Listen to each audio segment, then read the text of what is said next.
아멘. 1절에 이후에라고 했는데, 이후에라고 하는 말은 아브라함이 전쟁을 승리로 마치고 돌아온 후에라는 뜻입니다. 14장에 보시면 아브라함은 조카 롯과 결별했는데, 조카가 살던 소돔과 고모라 성이 시날, 엘라살, 엘람, 고임이라고 하는 네 나라의 연합군에 의해서 공격을 받습니다. 그리고 이 네 나라 연합군은 소돔, 고모라를 비롯한 5 왕국을 정복하고, 그리고 그 왕국의 모든 물건들을 전리품으로 빼앗아가고, 그리고 사람들을 포로로 잡아가는 일이 있었습니다. 물론 여기서 나라라고 하는 것은 오늘날 같은 큰 나라들은 아니고 도시를 중심으로 한 도시국가 형태의 나라들입니다. 어쨌든 네 왕국이 5 왕국과 싸워서 아브라함의 조카 롯과 그의 가족들을 포로로 잡아가고 모든 물건들을 빼앗아가는 그런 일이 있었습니다. 롯과 금방 헤어진 이후였는데, 아브라함은 롯이 포로로 잡혀갔다는 소식을 듣고는 자기 집에서 기른 가솔들을 다 데리고, 그리고 자기 이웃 부족인 몇 부족을 데리고, 마므레 부족을 데리고 함께 전쟁터에 나가서 기습 작전을 성공해서 조카 롯과 그의 가족들을 찾아옵니다. 그리고 모든 전리품을 빼앗아 옵니다. 소돔 왕은 그 소식을 듣고는 아브라함을 영접하러 왔습니다. 그리고 이렇게 말합니다. 전쟁에서 승리하신 것을 축하합니다. 포로들만 돌려주시면 좋겠습니다. 포로들은 우리 가족들이니까 포로들 돌려주시면 다른 모든 물건들은 전리품으로 그냥 가져가셔도 좋겠습니다. 그런데 아브라함은 소돔 왕의 말에 그렇게 하지 않겠다고 합니다. 포로들을 돌려줄 뿐 아니라 내가 빼앗았던 모든 전리품도 원래 임자에게로 돌려주겠다.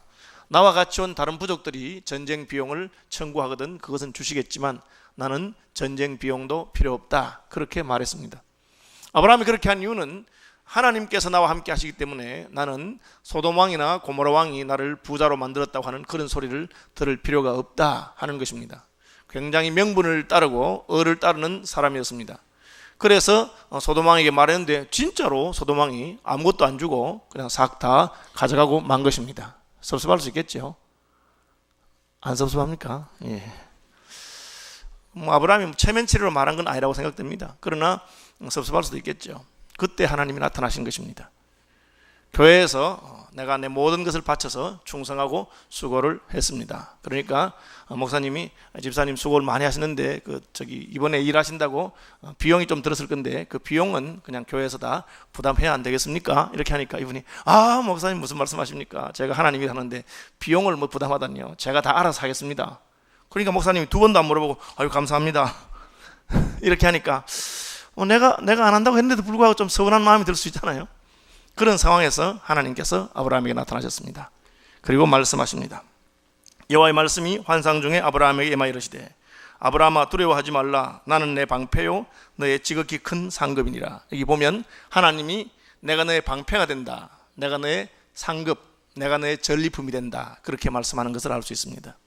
이게 뭘 말합니까? 너 소돔 왕에게서 그거 안 받은 것 잘했다. 잘 안 받았다. 내가 너의 전리품이 되어주겠다. 내가 얼마든지 너를 복주고 부유하게 만들겠다. 아멘. 그렇게 말씀하시는 거죠. 하나님은 우리 마음을 잘 들여다보고 계시는 분입니다. 그래서 사람은 외모를 보지만 여호와는 우리의 중심을 보신다고 했습니다. 그래서 서운한 것도 아시고 아쉬운 것도 아시고 내가 체면 때문에 말하지 않았지만 내 마음속에 있는 생각도 다 아시는 분이십니다. 그러니까 아브라함을 보고 내가 너의 상급이 되어주마. 내가 너의 전리품이 되어주겠다. 그 안 받은 것 때문에 섭섭했냐? 아니, 하나님 섭섭하지 않았습니다. 그래, 섭섭하진 하든 않든 내가 너에게 주겠다. 그렇게 말했습니다. 방패란 말은 왜 했을까요? 아브라함이 조카를 갈대아 우르에서 데려왔는데 하나님 뜻에 의해서 나누어졌습니다. 그렇지만 조카가 위기에 처했는데 내가 책임져야 되죠. 그래서 쫓아가서 조카를 구한다고 아무 생각 없이 집에서 기른 318명을 데려가서 구원을 했습니다. 그런데 구하고 보니까 자기가 지금 누구하고 싸웠습니까? 그 당시에 가장 강한 도시국가 시날과 엘라살과 엘람과 고임이라고 하는 네 도시국가의 왕들과 전쟁을 한 것입니다. 기습작전에서 성공했지만 저들이 이놈이 누구냐? 우리 뒤에서 공격한 이 아브라함이라는 놈이 누구냐? 하고 다시 전열을 정비해서 언제라도 아브라함을 공격할 수가 있게 됩니다. 아브라함은 그 지역에서 나그네로 사는 사람입니다.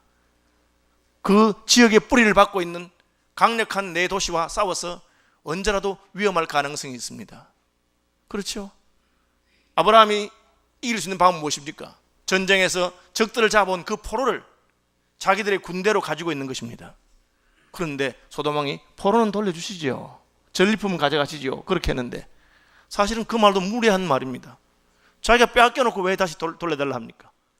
고대 전쟁을 하면 포로로 잡은 사람은 다 내 부하가 되는 것이죠. 그런데 아브라함은 포로를 다 돌려주었습니다. 그리고 소돔왕이 앞으로 전쟁 나면 도와주겠다는 약속하지도 않습니다. 야, 내가 얼떨결에 그냥 은혜 받아가지고 일은 저질렀는데 뒷감당이 안 되는 것이죠. 그런 마음이 들 수 있습니다. 앞으로 남은 생애에 저 내 나라의 왕과 전쟁을 계속해야 된단 말인가? 그런 마음이 들었는데 하나님이 말씀하십니다. 아브라함아, 내가 너의 방패가 되어 주겠다. 내가 너의 방패가 되어 주겠다. 염려하지 말아라. 성경에 이와 유사한 표현들이 많이 나옵니다. 내가 너의 성벽이 되어 주겠다. 내가 너의 피난처가 되어 주겠다. 내가 너의 견고한 망대가 되어 주겠다. 내가 너의 불성곽이 되어 주겠다. 그렇게 말씀하는 것입니다. 내가 너를 지키고 보호하여 주겠다고 말씀하신 것입니다. 하나님은 기가 막히십니다. 아브라함 겉으로 그런 말 한 적이 없습니다. 아이고, 내가 전쟁을 했는데 앞으로 어떻게 할 거라든지, 내가 전리품을 받지 않고 돌려줬는데 아깝다든지, 그런 말 하지 않았습니다. 그렇지만 사람이라면 너무나 자연스럽게 그런 안전에 대한 염려와 그리고 포기한 전리품에 대한 아쉬움이 얼마든지 있을 수 있을 것입니다. 하나님께서는 이때 나타나셨습니다. 그리고 아브라함아, 내가 너의 방패니라. 내가 너의 전리품이니라. 내가 너의 상급이 된다. 믿음으로 받으시기를 바랍니다. 그렇게 말씀하신 거예요. 하나님 말씀은 이처럼 우리의 형편과 우리의 마음을 정확하게 헤아리시는 것을 알 수가 있습니다. 목사가 하나님 말씀을 전가할 때 자기 이야기 하지 말고 그야말로 하나님 말씀만을 그대로 전할 때는 똑같은 일이 일어나는 것을 보게 됩니다. 교인이 수천 명인데도 불구하고 목사가 하나님 말씀만을 그대로 전가하면 그 말씀을 받는 사람들의 내 형편을 어떻게 이렇게 정확하게 하시고 하나님께서 꼭 내 한 사람에게 말하는 것처럼 그렇게 말씀하는 것을 많은 사람들이 느끼셨을 것입니다. 왜 그렇습니까? 우리 속에 계신 성령께서 그 말씀 속에 있는 하나님의 뜻을 우리에게 가르쳐 주기 때문에 그러합니다. 아무쪼록 2014년도에 여러분이 처한 형편과 처지에 정확하게 하나님께서 말씀하시는 위로와 도움과 격려의 말씀을 받게 되시기를 바랍니다.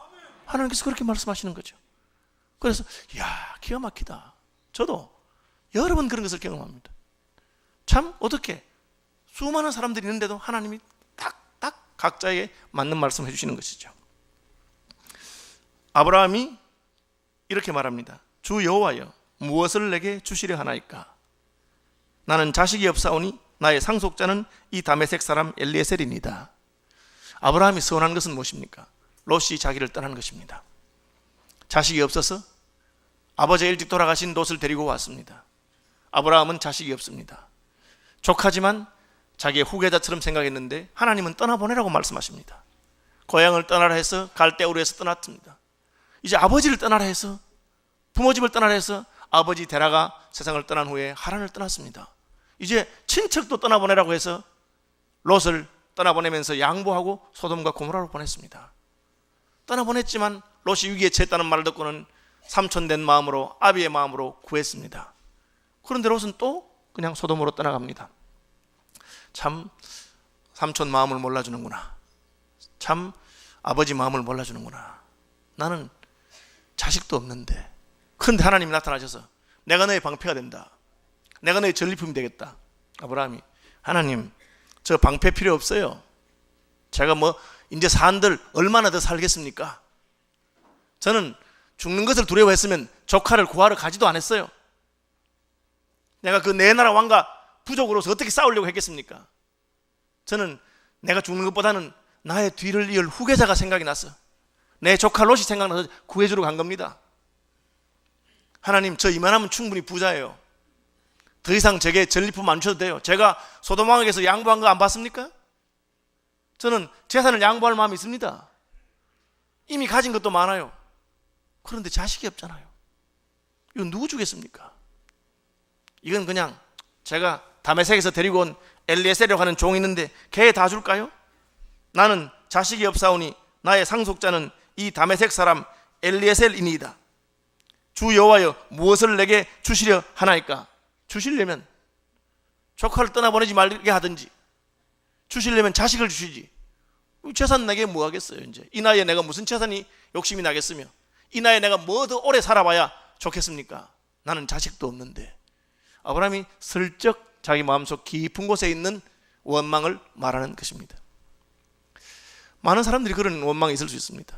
하나님 다 잘해주시는데 대놓고 말을 못하지만, 아니 말이 나왔으니까 말인데 하나님께서 그렇게 말씀하시니까 제가 한마디 하겠습니다. 그렇게 하는 거죠.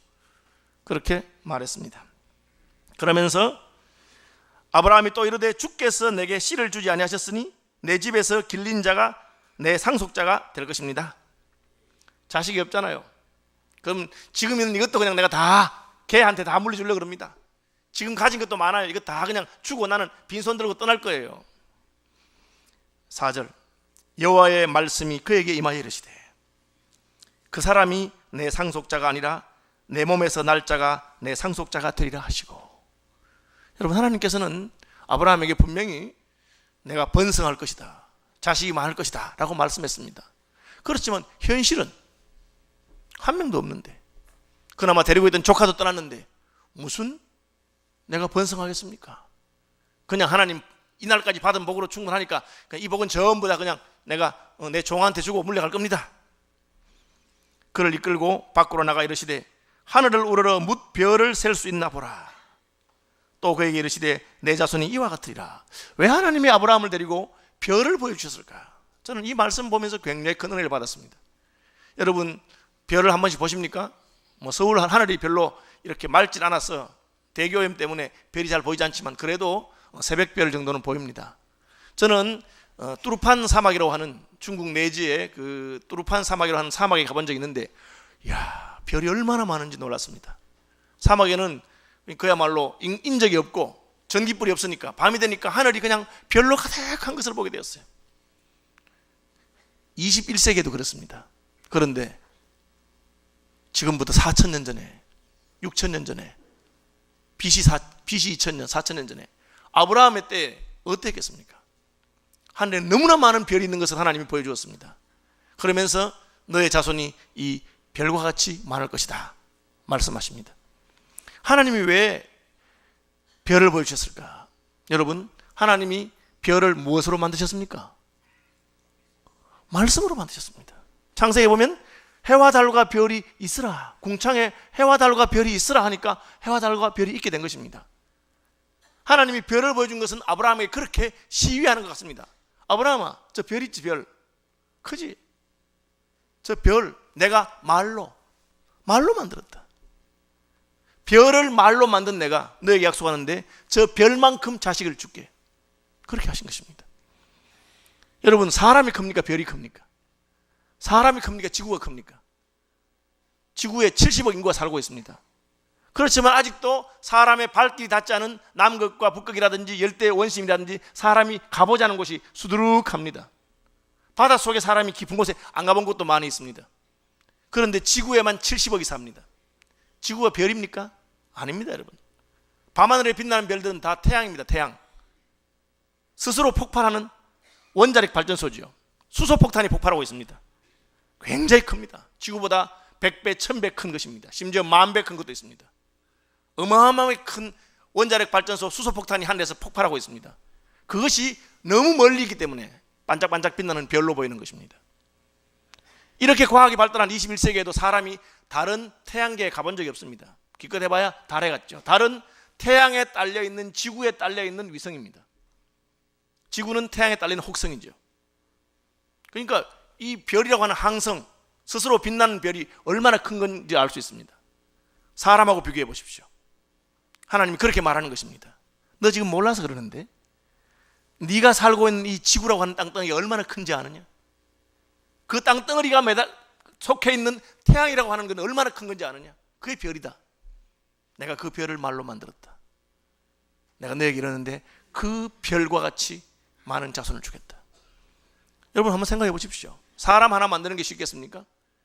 별 하나 만드는 게 쉽겠습니까? 사람이 70억이 지구에 살고 있고 그런 혹성들이 여러 개가 한 태양에 딸려 있는 것입니다. 하나님께서 그렇게 말씀하시는 것입니다. 하나님을 믿으시기를 바랍니다. 아브라함이 여호와를 믿었습니다. 아브라함이 여호와를 믿으니 여호와께서 이를 그의 의로 여기시고, 이게 아브라함의 믿음입니다. 여러분, 하나님을 신뢰하는 것이죠. 하나님을 믿으니까 그분의 말씀을 믿는 것입니다. 그렇죠? 믿음이란 무엇입니까? 하나님에 대한 신뢰입니다. 하나님에 대한 신뢰는 무엇입니까? 그가 하신 말씀에 대한 신뢰죠. 이번 명절이 되니까 명절에 이제 뭐 저한테 세배하러도 오고 친척들도 오고 또 뭐 이렇게 오잖아요. 제자들도 오고 그렇게 합니다. 그 중에 온 분 중에 이제 고3이 되는 학생이 있습니다. 고3이 돼서 대학을 입학해야 되는데 뭐 집안 형편이 그렇게 넉넉하지 않습니다. 그런데 공부를 좀 못했는데 이제 고등학교 대가 철이 들어서 열심히 해서 대학을 갈 생각을 하게 됐습니다. 열심히 공부해서 대학 가려고 합니다. 조금만 더 하면, 잘하면 서울에 있는 대학도 갈 수 있겠다 그런 생각 들고, 조금만 더 열심히 하면 국립대학도 갈 수 있지 않을까 뭐 그런 생각이 듭니다. 제가 격려하고 싶은 마음이 생겼습니다. 그래서 기도하다가 말했습니다. 누구야? 공부 열심히 해라. 돈 걱정하지 말고 공부 열심히 해라. 너 국립대학에 들어가면 내가 4년 동안 장학금 줄게. 국립대학 들어가면 내가 4년 동안 내 학비를 대주겠다. 국립대학 못 들어가도 사립대학이라도, 서울에 있는 사립대학이라도 들어가면 내가 입학금은 대줄게. 그렇게 말했습니다. 내 말을 믿었을까요? 안 믿었을까요? 믿죠. 그래도 목사 말인데 안 믿었겠어요? 그죠? 농담하지 마세요. 뭐 그렇게 하지 않았습니다. 저는 좀 격려가 되기를 바랬습니다. 그렇죠? 목사도 그 정도는 할 수 있습니다. 누가 말씀하십니까? 하나님 말씀하십니다. 뭐라고 말씀하십니까? 하나님 숲에서 주머니에 수표를 하나 내신 거예요. 그게 뭡니까? 1,000억짜리다. 1,000억짜리다. 다음 달부터 내가 너한테 매달 100만 원씩 줄게. 믿을 수 있습니까? 없습니까? 믿지요. 주머니에서 1,000억짜리 수표가 나오는데 왜 그걸 못 믿겠습니까? 하나님 말하십니까? 별 한 봐라. 하늘의 별을 봐라. 별을 봐라. 내가 너의 후손을 별과 같이 많게 해주겠다. 아브라함이 믿었습니다. 그러니까 하나님이 그것을 의로 여기셨다. 여러분, 하나님을 믿는 분들이 되시길 바랍니다. 하나님께서 이 우주와 만유를 지으셨습니다. 그러면서 보여주는 것이죠. 내가 너를 사랑한다. 뭘 보여주십니까? 자기 아들을 십자가에 죽이신 것입니다. 하나님이 세상을 이처럼 사랑하사 독생자를 주셨다. 그러면서 내가 너를 사랑한다. 그렇게 말하는 거잖아요. 저 몇 번 예를 들었는데, 저 집 사람은 저하고 시장 가면 지갑을 안 가져가. 대단한 믿음입니다. 그 제가, 아니 당신은 왜 지갑을 안 가져오나? 아이고 뭐 서방하고 같이 가는데 내가 무슨 지갑을 가져갔냐. 그죠? 저는 참 기가 막히기도 하면서 참 믿음이 대단하다고 생각합니다. 여러분, 하나님을 여러분 남편보다도 안 믿으십니까? 하나님을 여러분 남편이 매달 넣어주는 월급 통장보다도 안 믿으십니까? 하나님께서 말씀하십니다. 내가 너의 아버지다. 내가 너의 남편이다. 내가 너와 함께한다. 내가 너를 사랑한다. 그렇게 말씀하십니다. 나를 믿어라. 그게 하나님의 약속입니다. 하나님 말씀하십니다. 이 땅을 주겠다. 너 소돔 고모라 전쟁에서 패전했는데 네가 승리했기 때문에 그 성에 대한 영국권을 가질 수 있다. 그런데 네가 다 전리품 포기하고 포기했다. 걱정하지 마라. 내가 이 땅을 주마. 어디서 어디까지? 유프라데 강까지. 여러분, 이 유프라데 강까지가 무슨 뜻이 있습니까? 아브라함이 떠난 곳입니다. 갈대아 우르가 유프라테스 강 중상류에 있는 곳입니다. 네가 떠났던 곳, 거기까지 내가 너와 너의 자손에게 주겠다. 본토와 친척과 아버지 집을 떠났지, 네가 내 말 듣고 떠났지, 내가 주마. 언제 아브라함의 후손이 그걸 받았습니까? 여러분, 아브라함의 후손이 이삭만 있는 게 아닙니다. 이스마엘을 통해서 또 그 다음에 나중에 그두라를 통해서 많은 자손들이 났습니다. 이삭은 언약을 이어받았지만 그 땅은 지금 아브라함의 후손들이 가지고 있습니다. 유프라데스 강가에 있는 이란, 이라크 다 아브라함의 후손이라고 생각하는 사람들이 살고 있는 것입니다. 하나님이 너 나 믿느냐? 믿습니다. 그래? 이 땅을 주겠다. 너와 너의 후손들에게 줄 것이다. 아멘. 그렇게 말하는 것입니다. 그러면서 하나님이 이렇게 말합니다. 하나님, 내가 이 땅을 소유로 받을 것을 어떻게 알겠습니까? 아브라함은 죽을 때까지 땅 한 평 없었습니다. 사라가 죽은 다음에 겨우 무덤 하나 돈 주고 산 거죠. 막벨라 굴. 그런데 아니 하나님, 말만 그렇게 하시는데 뭐 땅은 어떻게 내가 받는단 말입니까? 여호와께서 아브라함에게 말씀하십니다. 나를 위하여 3년 된 암소와 3년 된 암염소와 3년 된 순양과 산비둘기와 집비둘기 새끼를 가져올지니라. 5개예요. 재물을 이렇게 한꺼번에 바치는 것은 극히 예외적인 것입니다. 모세에게 알려준 율법에 따르면 송아지를 잡으면 그걸로 끝입니다. 3년 된 암소면 큰 거예요. 그거 하나 잡으면 됩니다. 그런데 왜 3년 된 암소, 그 다음에 암염소, 그 다음에 순양, 산비둘기, 집비둘기 종류대로 다 바쳤습니다. 이 예물은 후일에 하나님께서 모세를 통해서 알려주신 제사에, 희생 제사에 들어가는 모든 제물을 다 바치라고 말씀한 거예요. 왜 그랬느냐? 앞으로 아브라함의 후예들이 하나님 앞에 희생 제사를 드릴 때마다 이 희생 제사의 출발이 아브라함이 하나님께 드렸던 그 제물로부터 시작하는 것을 기억나게 하기 위해서입니다. 무슨 기억입니까? 하나님께서 아브라함에게 처음 제물을 받으시면서 그 제물을 흠양하시면서 하신 약속의 맹세가 포함되어 있는 것입니다. 이게 뭐냐? 내가 이 땅을 너의 자손에게 준다. 내가 너를 복준다. 그 약속에 대한 하나님의 언약식입니다. 이것은 고대의 맹세와 관계됩니다. 고대 사람들은 맹세할 때 그냥 맹세하는 게 아닙니다. 요즘은 그냥 종이에 계약서 쓰고 도장 찍으면 되죠. 옛날에는 그냥 종이에 도장 찍는 그런 정도로 하지 않습니다. 하다못해 손가락이라도 잘라야 되는 겁니다. 피라도 나야지 되는 겁니다. 형제의 을을 맺었으면 손가락을 잘라서 피를 섞어서 마시면서 약속을 지키지 않는 놈은 이 손가락과 같이 잘려질 것이다. 그렇게 하는 것이 약속입니다. 그게 할례입니다. 하나님 아브라함에게 너 나하고 약속하자. 그러면서 짐승들을 종류대로 잡습니다. 제사에 드리는 짐승입니다. 암소를 잡고 암염소를 잡고 순양을 잡고 비둘기와 산비둘기를 잡아서 그것을 가운데 쪼갭니다. 작은 것은 그냥 두었습니다. 큰 놈은 다 쪼개서 벌려놓습니다. 뭐가 납니까? 피가 흐릅니다. 너하고 나하고 약속을 했는데 지키지 않는 놈은 이렇게 될 것이다. 약속을 지키지 않는 사람이 이렇게 된다. 내가 너에게 확실히 보여주겠다. 고대에 맹세하는 사람들은 맹세의 두 대상자가 함께 약속을 하고는 그 짐승을 쪼갠 가운데로 왔다 갔다 합니다. 왜 왔다 갔다 합니까? 너나 나나 약속을 지키지 않는 자는 이렇게 될 것이다. 이 짐승처럼 죽임을 당할 것이다. 그럽니다. 하나님께서 아브라함에게 제물을 갖다 바쳐라, 잘라라. 그리고는 너는 구경만 해라. 이게 무슨 말입니까? 아브라함과 하나님이 같이 왔다 갔다 해야 되는데 아브라함은 구경만 하라고 하십니다. 왜? 사람이기 때문에. 얼마든지 약속을 어길 가능성이 있습니다. 그럼 어떻게 됩니까? 죽습니다. 하나님께서는 이 약속은 너의 신실함에 근거한 것이 아니라 나의 신실함에, 나는 말하면 반드시 이루는 자이기 때문에 내가 그 짐승 사이로 지나가겠다. 하나님이 그 짐승 사이에 어두워졌을 때 횃불 같은 것이 그 짐승 사이로 왔다 갔다 했습니다. 하나님께서 이 약속을 지키겠다고 말씀하신 것입니다. 피와 함께 맺은 약속이죠. 그래서 이스라엘 백성들이 후일에 출애굽할 때 그들은 불기둥을 볼 때마다 하나님의 이 약속의 맹세를 생각할 수 있었습니다. 자기들의 조상, 믿음의 조상 아브라함이 하나님과 처음 언약을 맺을 때 하나님께서는 불꽃 가운데 나타나셔서 그 제물 가운데로 지나가셨습니다. 모세 이후로 이스라엘 백성들이, 제사장들이 제물을 드릴 때마다, 하나님 앞에 짐승을 쪼개서 드릴 때마다, 불이 그 가운데 타오를 때마다 하나님은 우리의 제물을 받으셨고 그 제물과 함께 우리에게 약속하신 것을 반드시 지키는 분이다. 이것을 기억나도록 한 것입니다. 한번 따라합시다. 맹세, 약속. 이것을 히브리서 6장 가리켜서 하나님은 약속하실 뿐 아니라 약속의 맹세로 보증하셨다. 하나님이 자기보다 더 큰 분이었기 때문에 다른 사람의 이름을 들지 않고 내가 내 이름을 걸고 맹세한다.